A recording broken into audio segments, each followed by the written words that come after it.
Ambassador, Madam, and members of the delegation.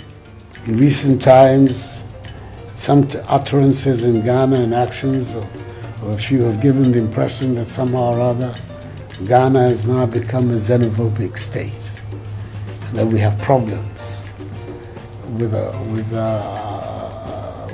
fellow Africans. That is the exact opposite of the truth.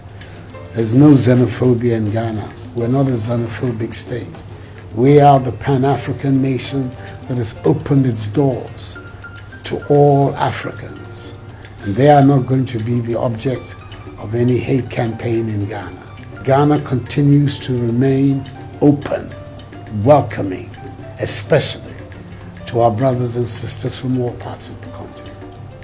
What we do insist on, which is what every nation insists on, that our own domestic laws are respected by those who come to our country.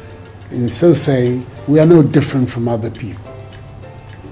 But the impression that may be abroad, that somehow there's a rise of xenophobia in Ghana, does not conform in any way to the truth. We continue to remain an open society, welcoming, especially of our kith and kin on this continent.